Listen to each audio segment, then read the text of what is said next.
welcome to the Authentic Hour. My name is Alex, and I've got a pleasure to be your host today. We are post Mercury retrograde, so it should be working. Yeah, 100%. And as you say that, my screen is glitching.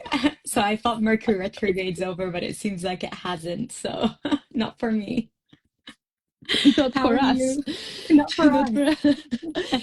um, Really well, really well. As you can see, I'm sitting in my parents' garden and enjoying the blissful, beautiful evening in Poland. How are you? Mm. How is life? How is London? Yeah, I mean, London is London. I'm looking outside my window and it's 20 degrees, but it's gloomy, it's raining, it's not what Poland looks like right now. So, yeah. Then I'm sending you a Um, little bit more of a nice sunset. I mean, I wish I could have the same background, but unfortunately, I'm in my room today. So- But bright side, the weather is looking great in the next couple of days. So, yeah. Perfect. Oh, I'm so beyond happy and honored that you joined this little adventure of the Authentic Hour, and I'm really looking forward to our little chat.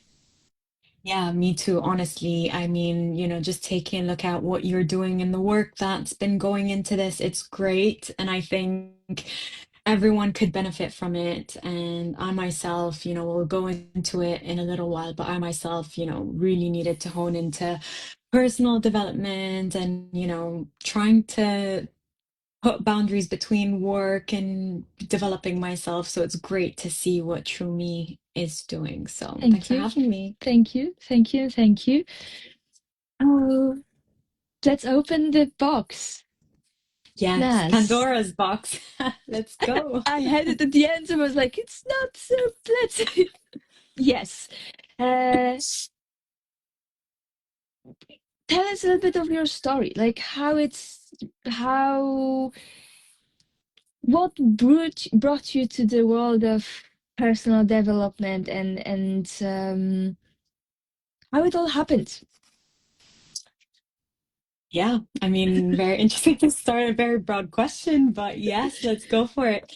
And the way I like to think of my journey is a series of different awakenings. So I was born in Beirut, Lebanon, which is a city of contrasts on its own.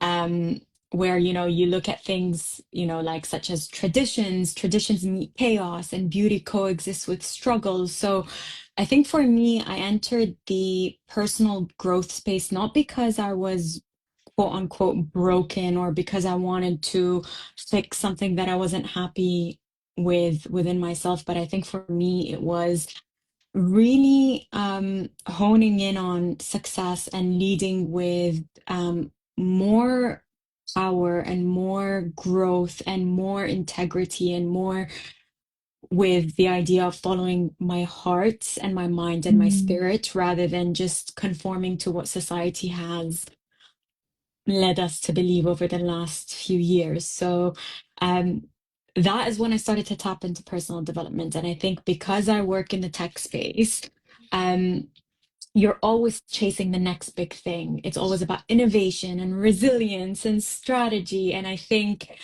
when I moved into or when I decided to tap into, how I could foster or develop, or tap into personal growth, it was really about how can I tap into my intuition? How can I feel more aligned? And how can I bring that mm. presence within the space?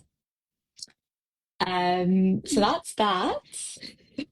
But I think the real personal, growth did begin in 2020. And I think that's where it did begin for a few people, at least from, a very good group circle friend of mine.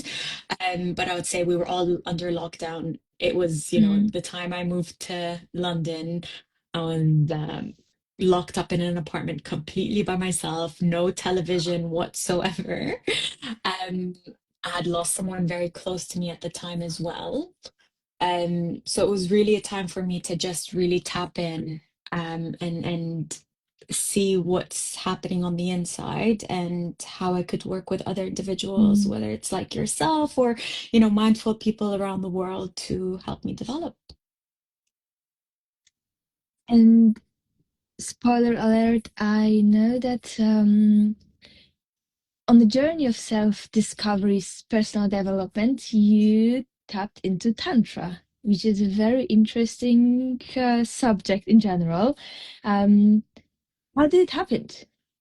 Yeah, very interesting question. It's a very interesting one because for a very long time I was very reluctant around speaking about how I got into Tantra. And I think for the very first time today, I'm happy to speak about it.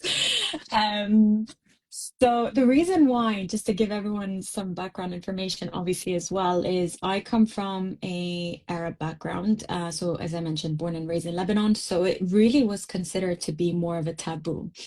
And I remember speaking to a very dear person that's very close to me. And I was speaking to him and I was like, I think the world could, benefit from people knowing about what Tantra really is, because that's how I got into it. And he really Mm, pushed me to, further explore and put out the message and help mm, people because it really does help and heal. So to answer your question, I think I wanted to go into Tantra.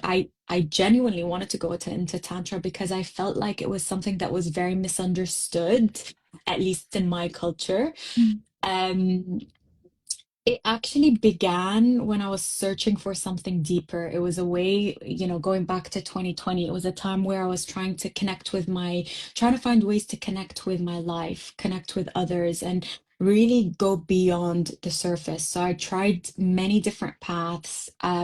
But I think I found myself in Tantra because it was very focused on self-expression, whether mm, that's through art or through laughter or through yoga or through, having different spiritual awakenings or body activations. Um, and particularly, I remember going to a class in London and doing a Kundalini workshop, and I really could relate to not only my instructor or the person giving the actual session, but the people around me. And I was like, these are my mm. people.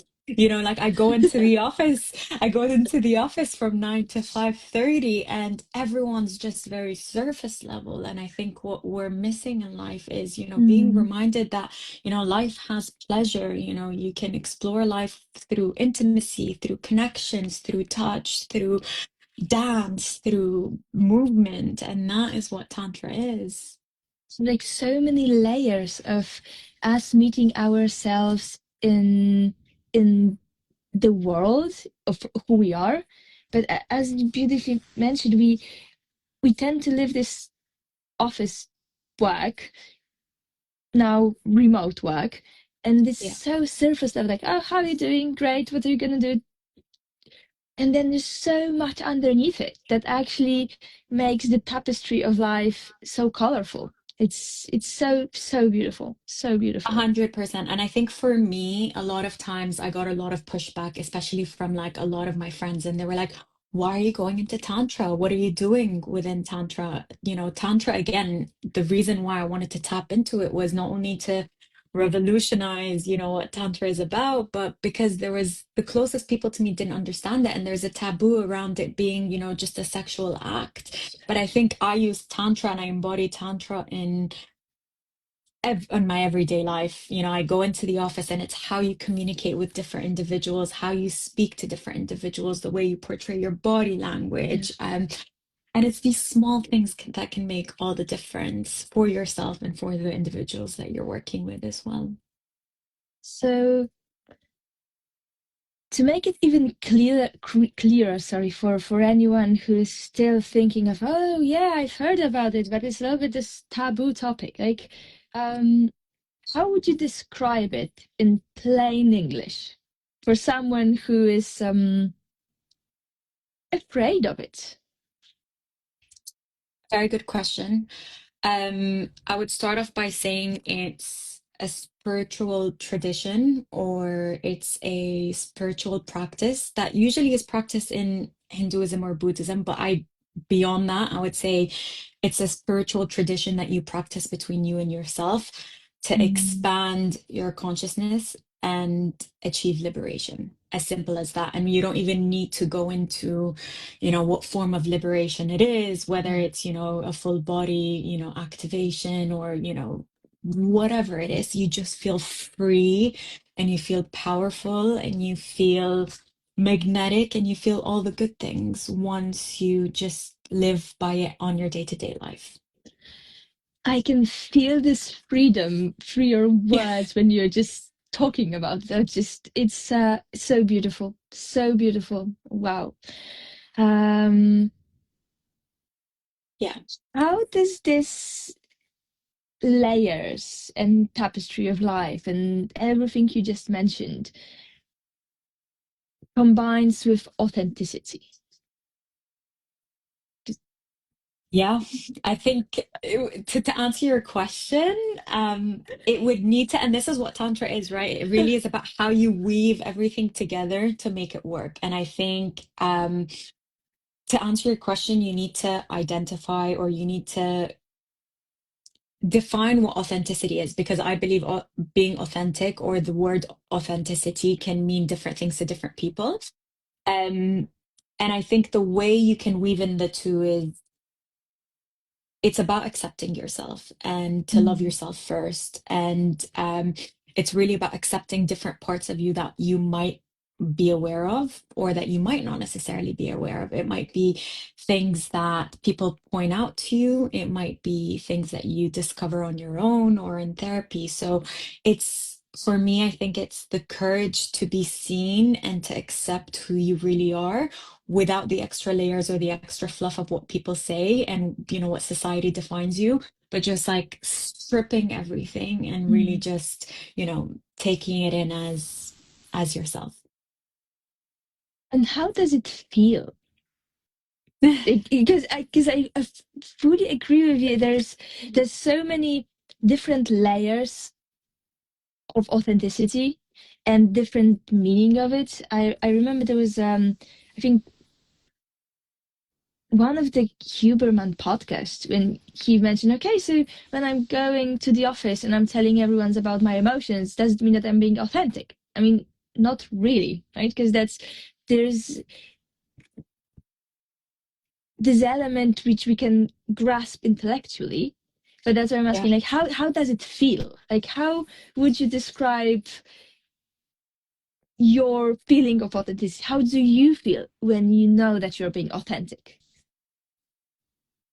The thing that comes up immediately as you're speaking is you almost feel like your heart is wide open and you're able Mm, to give, but you're also able to receive. And I think this is the misconception in life, or at least in the workspace. I myself went through it. I was, I'm happy to share this. I came to the UK on a visa sponsorship because I required a visa to work here. And at one point, I felt like I just needed to give, give, give, give, and give my all without receiving in return. And yeah, at one point, and I stopped and I thought to myself, am I really being true to myself? Am I being authentic? Am I being fair to the people around me? Am I, living my truest self and being the truest version of me in this world if I'm just giving, giving, giving? And I think that answers the question, right? Because I think a lot of us fall into that trap, whether it's in relationships or in workspaces or in family dynamics, where you feel like you need to overcompensate and you start to resent yourself to a certain extent. So I think that's where you need to really be authentic and real with yourself in a world where it's full of noise and comparison, and really just it almost feels like you're leaving the light on in a very dark room and you're stripping everything off and you're just being your truest self.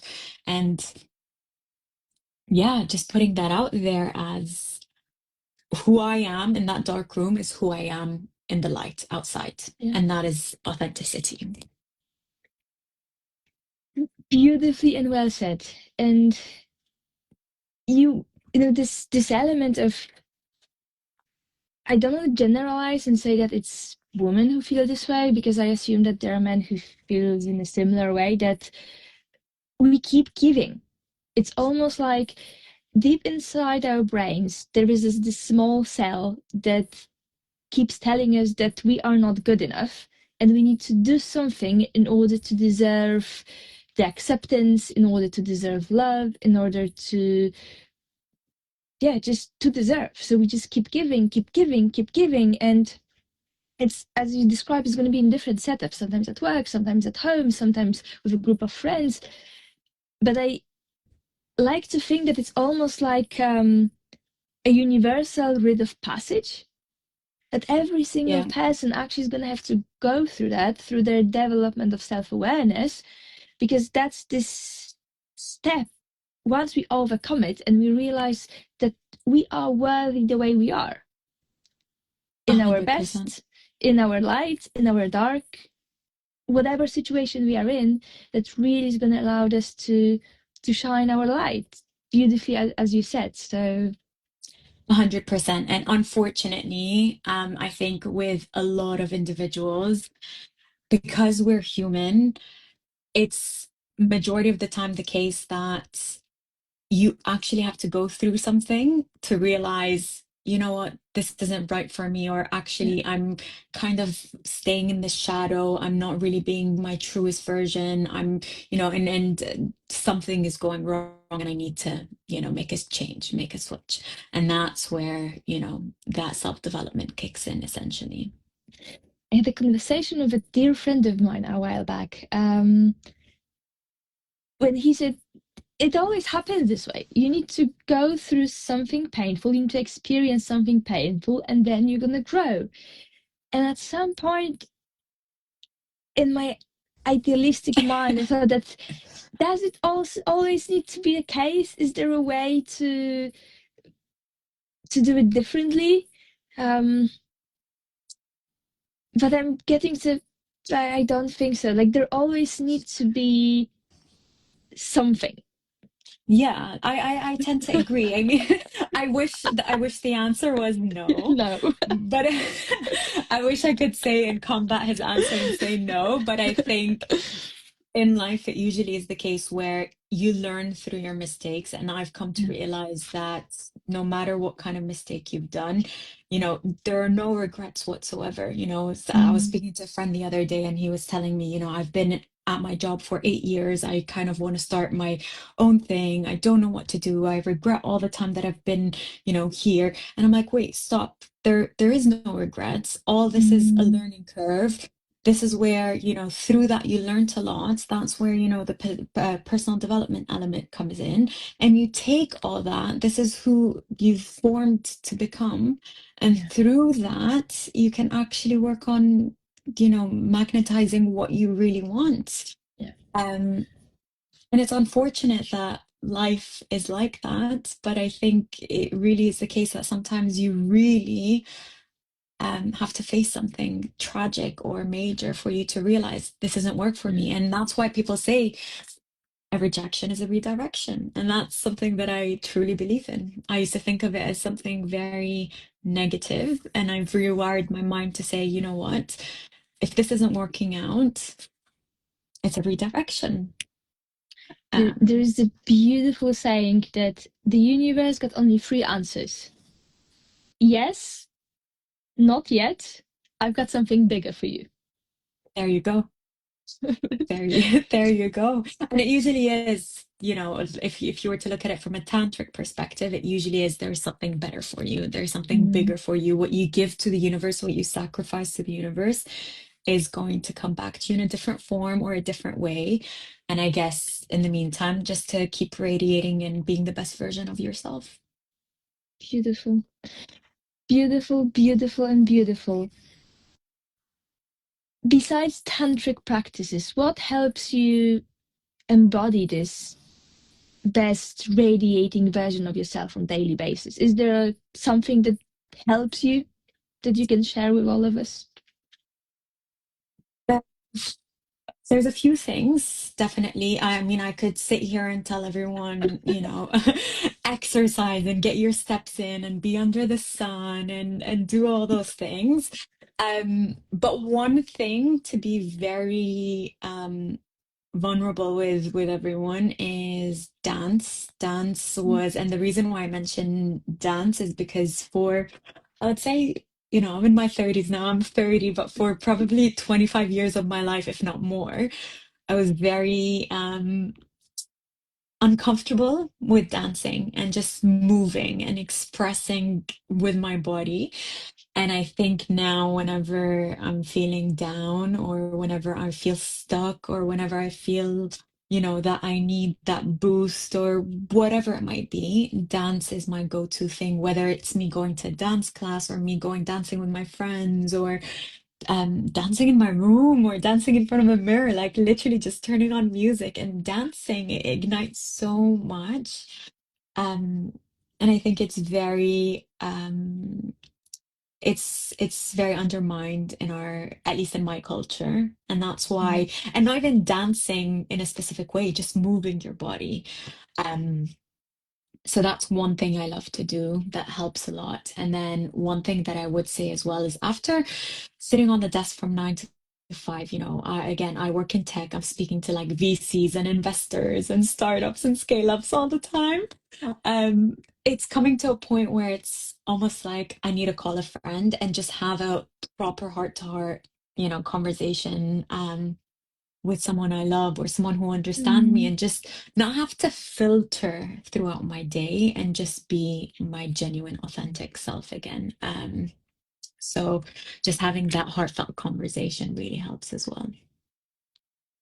I'm gonna throw a little curveball. Yeah, go for it.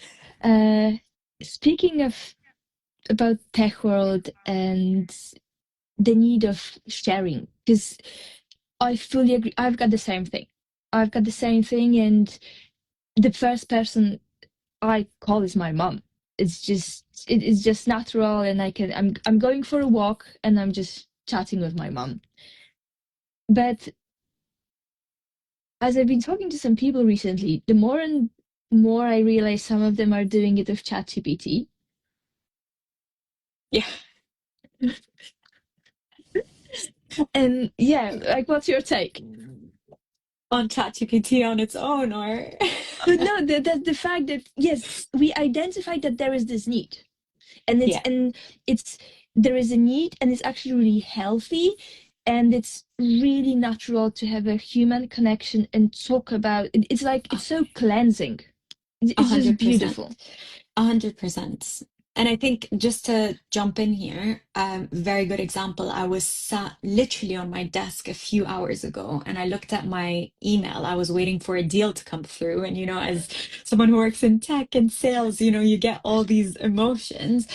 And I looked at my colleague that was sitting right next to me and I was like, this person just confirmed above 50K deal by literally writing back an email that was ChatGPT formed. Again, if you use ChatGPT, you can tell by the way the wording is and by the way the grammar is and the lines and the punctuation that this is not a human writing it. So on the receiving end, you almost feel like wait a minute. I put all my effort. It took me probably 3 months to close this deal down.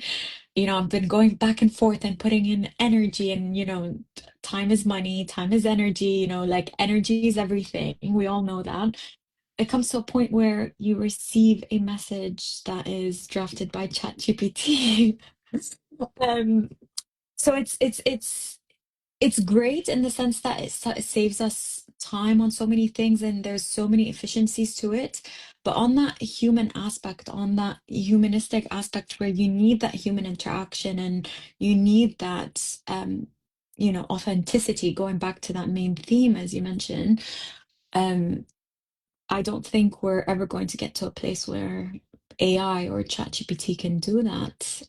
You're still going to need that human interaction and that human connection and that authenticity as a whole.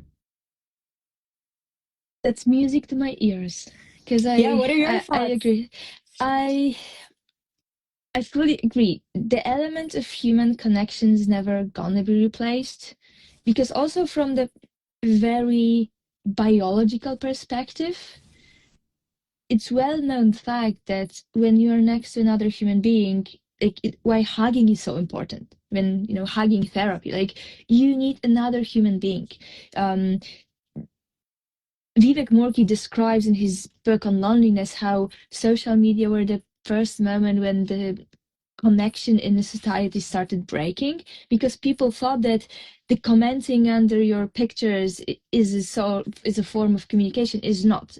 You need to hear the voice, you need to see the other person. It's already started making people believe that if you just gonna be commenting something on someone's Facebook and Instagram, that's gonna um, allow to build a connection, which is Yeah. not true. Yeah. And then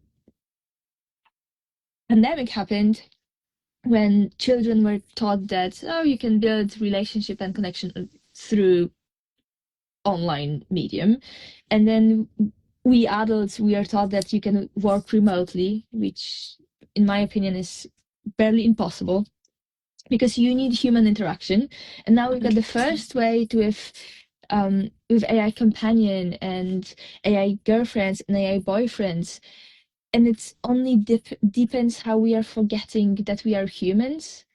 I don't believe that it's ever going to be replaced. We need each other. Like, we need human beings next to us, because 100%. that's only then you can dance. Only then you can really experience it. And it's funny, in the, it's a spiritual space, there's this concept of spiritual bypassing, that you live in your Yeah. solitude and then you're so enlightened, and then you know everything. But only when you are with another human being you can see your energy, because the other person is your reflection. So Exactly. unless there is someone next to you, you just in your own bubble. It's like you are talking, like you are being your own chat gpt. Like, if chat gpt is just an echo chamber that you're literally talking to yourself, Yeah. then that's it. There's nothing else. But I truly believe that it can be used in order to help us understand our internal narrative, because it's a great observation point. It can really point out to us things that we don't see in ourselves, because the pure Yeah. purpose of AI is to analyze patterns. So it can really analyze patterns of our behavior and help us understand what is that we are not seeing. And then with this knowledge, we can build stronger connection with other human beings. But it, in my opinion, it will never ever replace human connections. I mean, if it will, we are doomed. Yeah. I don't know how long it will take them to do that, but I echo what you say. I think we will be doomed. And, like Joe Dispenza does say, one of his favorite quotes for me is, humans are wired to need other human beings. That's how we Mm, grow. A lot of times, for example, in relationships, people think that, like, oh, I'm gonna take a break, or I'm gonna, and, like, I've just had a breakup and I'm gonna learn about myself now and deep dive into, doing things on my own. And it's more of, that's kind of what ChatGPT is doing. You're becoming more like a robot behind the screen. But actually, if you think of it from a 3D dimension, um, you grow with another individual. You learn about yourself through another individual. You don't learn from just being behind a computer. And you could take the patterns, as you said, and take the data if you want and make some sense out of it. And that's where the analysis comes in. But I do think on a day-to-day basis, the way you learn, the way you grow, the way you just thrive is through other people. And I think, a lot of times when I go to a job interview, people, I recently moved jobs, and one of the questions I got asked was, why sales? It's very challenging now, and sales could be overtaken by AI. And my answer was exactly what you just mentioned, which is, I don't think AI can take over the humanistic, approach. One of the best practices within sales is something I follow through with, is called disc profiles, which is understanding different individuals and how they are in life, kind of like attachment styles mhm. in relationships, but it's kind of understanding their personalities in the workspace and how to communicate with them to give them what they need to close a deal. Right. And that is something that I personally am not convinced that AI can do, maybe in 100 years from now, but I don't think that is anywhere close. Yeah, it's this little subtleties of the of tone of voice and your body language. how you roll your eyes at particular moments. It's all of this. Yeah, It's beautiful. 100%. And I Beautiful. think 100%. And I think that's where, Tantra also comes back into place. I know I keep bringing up Tantra here, but you see, it's a way of life. It's not something that you go do for an hour and leave. But once you get comfortable within yourself and Mm. once you understand your what I call shadows, or you understand your subconscious and the mirrors and everything, you're able to radiate the best version of yourself, and people feed off of that. And once this is what personal development is for me. At the end of the day, it's for Mm. myself, but it's for the ecosystem around me, my people, and just like people in that need this love, that need this hope, and that need this way of growth as well.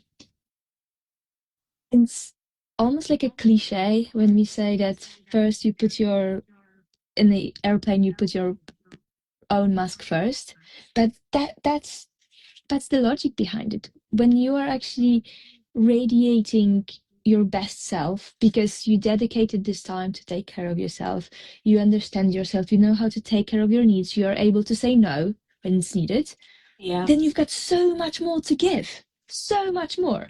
And you just want to give because once you've got everything that you need for yourself, there's nothing else. It's just abundance is it's just keep abundance. flowing. Exactly. And it's getting to that place where you can live in abundance. And I remember one of my friends was speaking to me a few years ago when I was, speaking to him about, my journey with the spiritual world and why I'm tapping into this.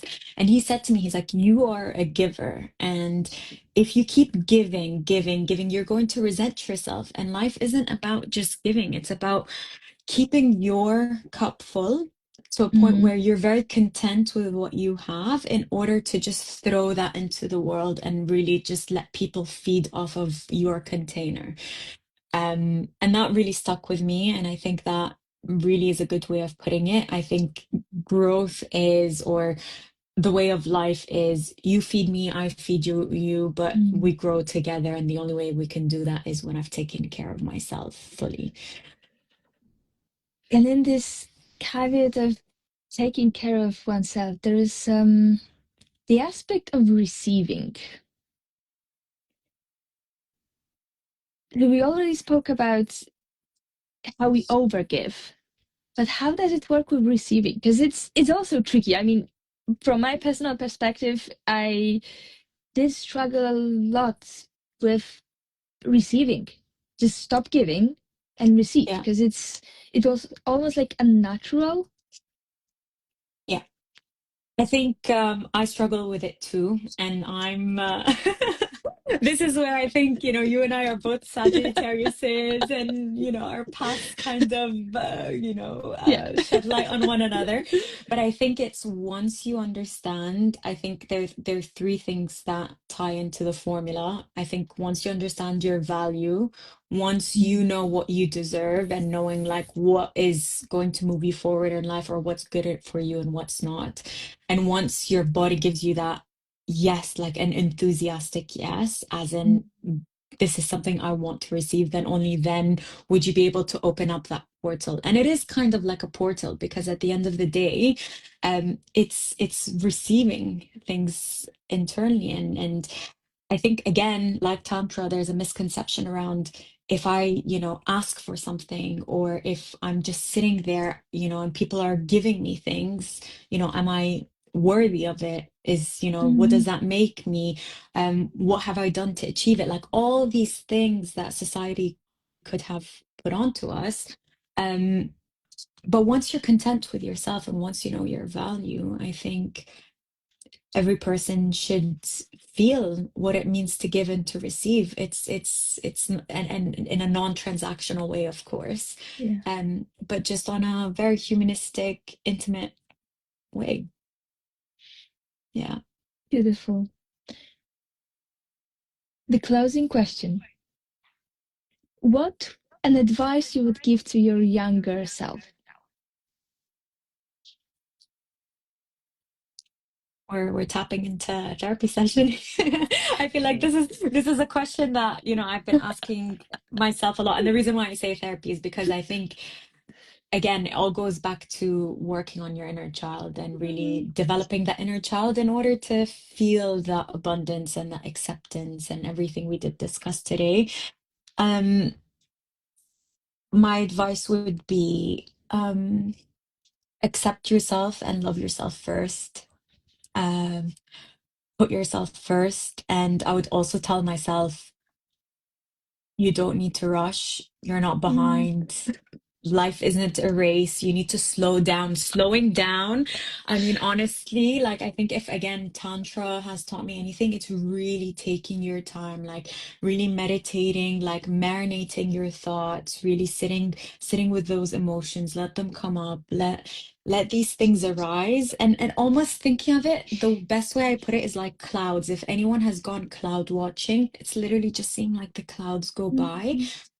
and letting them pass and just slow down. And I think that sums it all up. Like put yourself first, love yourself, and slow down. Slow down. I love it. I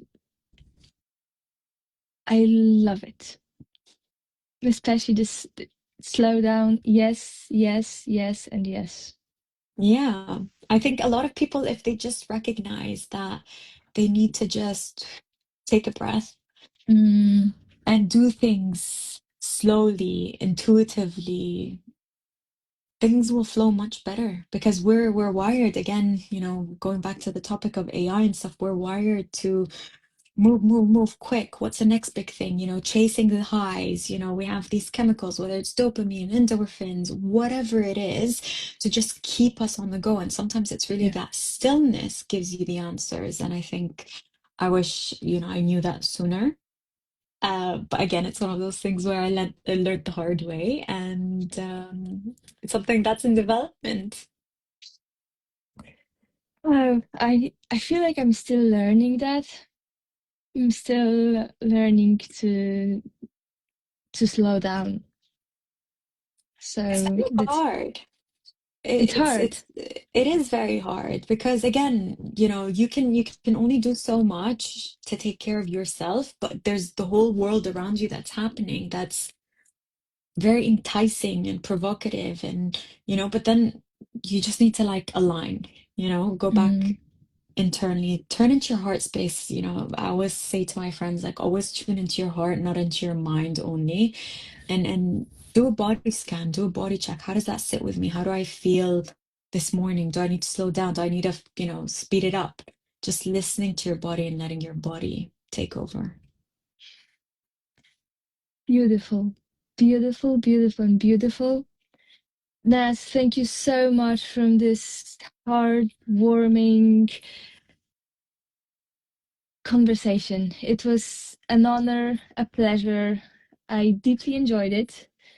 You And thank you too. for sharing your wisdom with the world. Thank you for having me, and thank you for doing what you do every day. And I think, it's people like you that we need in this world as well. So, yeah, Thank you, keep thank you, thank striving. you.